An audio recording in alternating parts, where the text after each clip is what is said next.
Au nom du Père et du Fils et du Saint-Esprit. Amen. Une grande joie d'être à nouveau avec toi pour ce temps de Lectio Divina. J'espère que tu vas bien, aussi que tu sois prêt pour accompagner cette Lectio Divina. Il faut ton cahier, la Bible et les stylos. D'accord? C'est très important d'avoir ces choses avec toi. D'accord? Et aussi, n'oublie pas de faire chaque jour les 5 étapes de la Lectio Divina. Ça veut dire, toi personnellement, individuellement, la lecture des passages bibliques du jour, et après répondre ce que dit la parole, après ce que Dieu me dit, c'est la méditation, après la prière, ce que je réponds à Dieu, après la contemplation, la parole qui enflamme mon cœur, et après résolution, comment je suis appelé à vivre la parole. D'accord? Aujourd'hui, nous sommes le 10 novembre, nous célébrons Saint Léon le Grand. Voilà, un grand saint de l'Église, Saint Léon le Grand. Et la première lecture d'aujourd'hui, c'est du livre de Tite, Tite, chapitre 2, Saint Paul à Tite, chapitre 2, versets 1 à 8 et versets 11 à 14. Pour toi, enseigne ce qui est conforme à la sainte doctrine. Que les vieillards soient sobres, dignes, pondérés, robustes dans la foi, la charité, la constance, que pareillement les femmes âgées aient le comportement qui sied à des saintes, ni médisantes, ni adonnées au vin, mais de bons conseils. Ainsi, elles apprendront aux jeunes femmes à aimer leurs maris et leurs enfants, à être réservées, chastes, femmes d'intérieur, bonnes, soumises à leur mari, en sorte que la parole de Dieu ne soit pas blasphémée. Exhorte également les jeunes gens à garder en tout la pondération, offrant en ta personne un modèle de belles œuvres, pureté des doctrines, dignité, enseignement saint et irréprochable, afin que l'adversaire, ne pouvant dire aucun mal de nous, soit rempli de confusion. Car la grâce de Dieu, source de salut pour tous les hommes, s'est manifestée, nous enseignant à renoncer à l'impiété et aux convoitises de ce monde, pour vivre en ce siècle présent dans la réserve, la justice et la piété, attendant la bienheureuse espérance et l'apparition de la gloire de notre grand Dieu et Sauveur, le Christ Jésus, qui s'est livré pour nous afin de nous racheter de toute iniquité et de purifier un peuple qui lui appartienne en propre zèle pour les belles œuvres. Alors, ici, Saint Paul parle au jeune Tite. Il demande quoi? Il est en train de lui donner des consignes pratiques pour sa mission. Il dit, enseigne ce qui est conforme à la saine doctrine. Ça veut dire que tu ne vas pas dire n'importe quoi. Tu vas dire ce que la doctrine catholique enseigne, on pourrait dire comme ça. Et maintenant, il va donner aussi, tu vas apprendre à tout le monde, les jeunes, les femmes, les vieillards, les femmes âgées, à tout le monde. Regardez, très important. Tite, il est très jeune, mais Paul lui demande d'aller enseigner tout le monde. Il a une responsabilité, il a une mission, il a vraiment cette charge d'aller dire aux vieillards, soyez sobres, dignes, pondérés, robustes dans la foi, fort dans la foi, la charité et la constance. Ça veut dire d'avoir un témoignage vraiment digne d'un chrétien. Robuste dans la foi, la charité et la constance. La constance, ça touche l'espérance aussi. La constance. Ça veut dire un bon témoignage de foi, de charité et d'espérance. Après, les femmes âgées. Tu vas leur dire quoi? Ne soyez ni médisantes, ni adonnées au vin, mais de bons conseils. Ça veut dire ne pas avoir de mauvaises paroles, ni de mauvais vices. Tu vas dire ça. Mais d'avoir un bon conseil. Et un bon conseil pour qui? Surtout pour les jeunes femmes. Il va dire pour les jeunes femmes, qu'elles soient il dit qu'elles apprennent à leurs jeunes femmes d'aimer leur mari, leurs enfants, à être réservées, à ne se pas exposer, d'être soumises,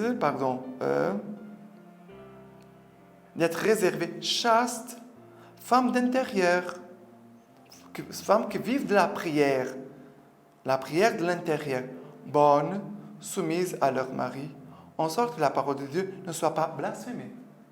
Ça veut dire, c'est les femmes, les vieillards, tous les autres, vont donner de mauvais témoignages, la parole de Dieu va être blasphémée. Parce que les gens vont dire, mais regarde ce chrétien, regarde cette chrétienne. Elle dit qu'elle a la foi, mais regarde ce qu'elle fait. Voilà. Pour que la parole de Dieu ne soit pas blasphémée. Ça veut dire que si nous avons l'amour envers Dieu, nous devons avoir un grand souci de nos comportements pour que les gens après ne viennent pas dire du mal de Dieu et de sa parole. Mais des conseils bien précis, des choses précises. Et aussi, il dit, Dieu exhorte aussi également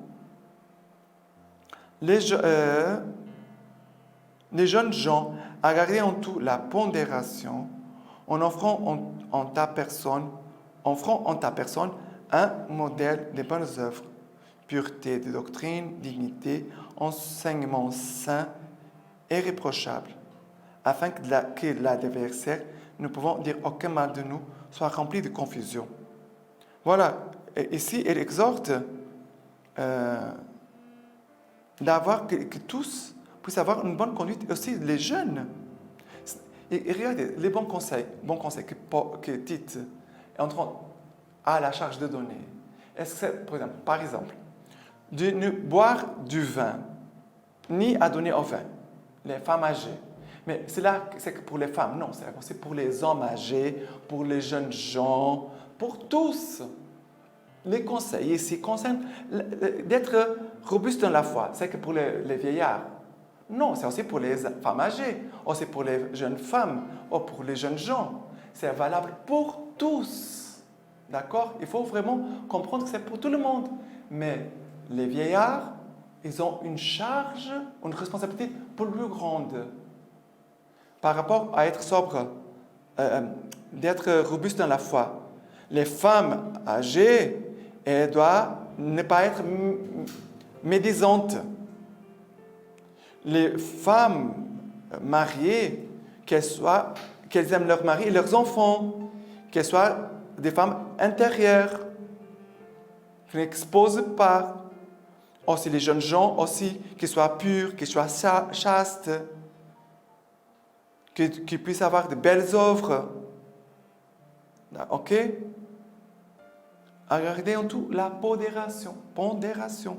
Ça veut dire que les jeunes n'auront pas des vices. Ça concerne aussi les vices. D'accord? C'est très important, ce passage, c'est très important de la prier. Ok? Et après, le psaume d'aujourd'hui, c'est le psaume 37-36. Versets 3, 4, 18, 23, 27, 29. Compte sur le Seigneur et agis bien. Habite la terre et vis tranquille. Mets dans le Seigneur ta réjouissance. Il t'accordera plus que les désirs de ton cœur. Le Seigneur mène les pas de l'homme. Ils sont fermes et sa marche lui plaît. Évite le mal, agis bien. Tu auras une habitation pour toujours. Les justes posséderont la terre. Là, ils habiteront pour toujours. Et après, le verset 29. Voilà, les justes posséderont la terre. Là, ils habiteront pour toujours. Voilà, c'est quelques versets. Compte sur le Seigneur, appuie-toi sur le Seigneur et agis bien. Compte sur le Seigneur, agis bien. Par conséquent, quoi? Tu vas vivre tranquille. Mets ta joie dans le Seigneur. Il t'accordera plus que les désirs de ton cœur. Mets ta joie dans le Seigneur. Il t'accordera plus que les désirs de ton cœur. Mais regardez, le Seigneur connaît les jours des parfaits. Éternel sera leur héritage. Le Seigneur connaît le jour. Éternel sera leur héritage. Le Seigneur mène les pas de l'homme. Ça veut dire que c'est Dieu qui nous conduit. Ils sont fermes et sa marche lui plaît. Ça veut dire notre fermeté. Ça veut dire que, ici, pour vivre ce que Paul dit à Tite, pour mettre en pratique ses conseils, il faut avoir une grande fermeté.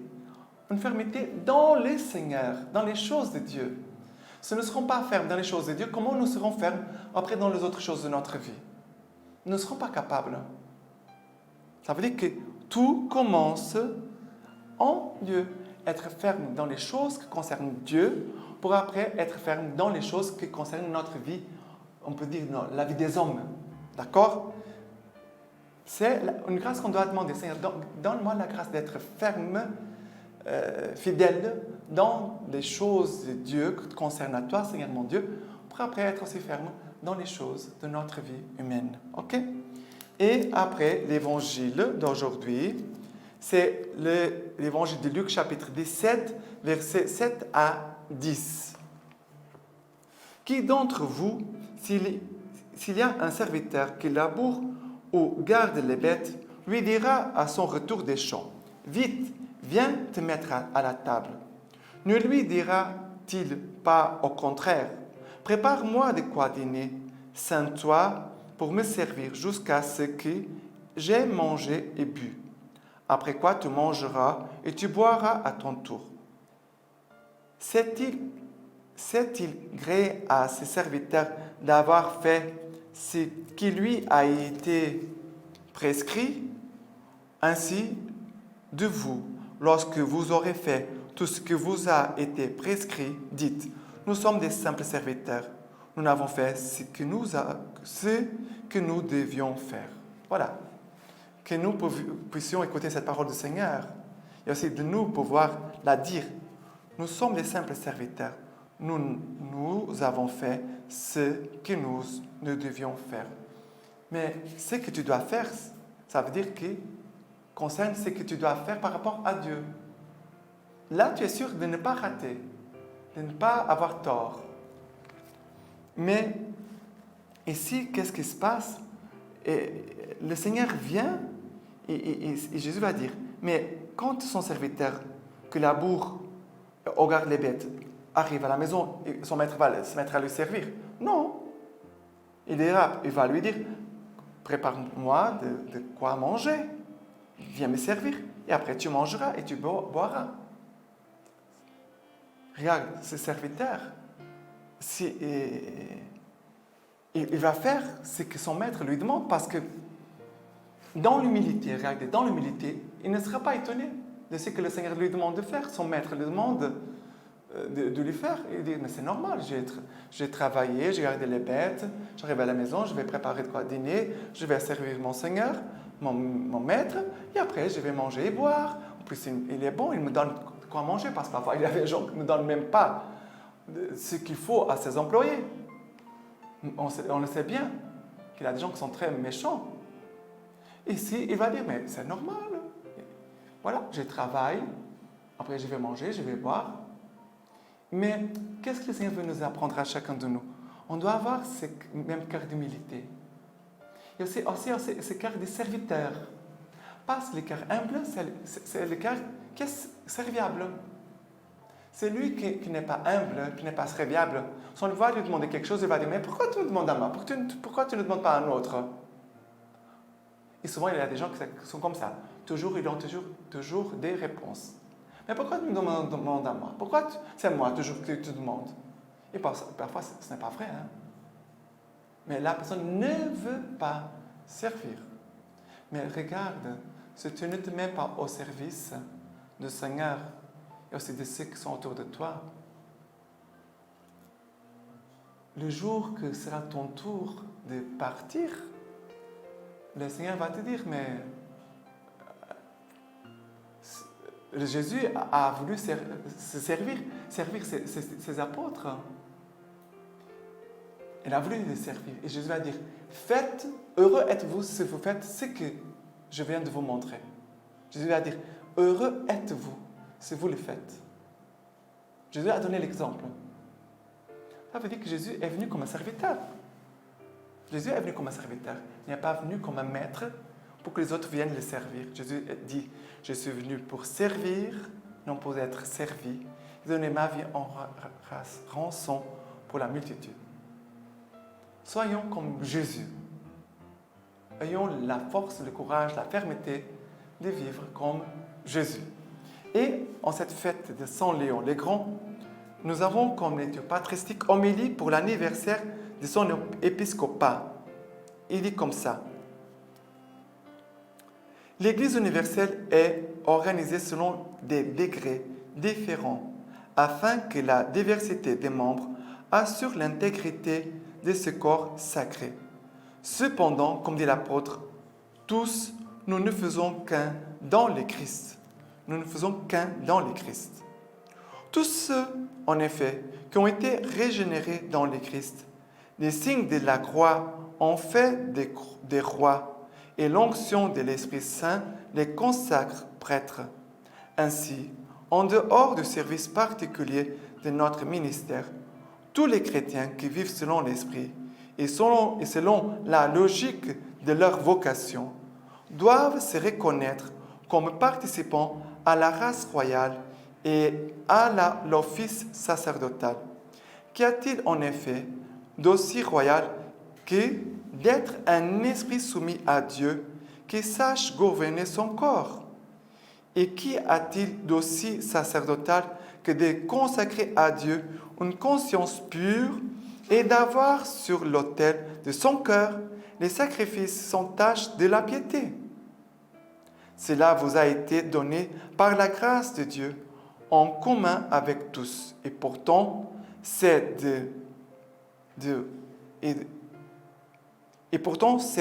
votre part une chose religieuse et digne d'éloge. Voilà, je finis avec ça. Que cela vous a été donné par la grâce de Dieu en commun avec tous. Et pourtant, c'est de votre part une chose religieuse et digne d'éloge.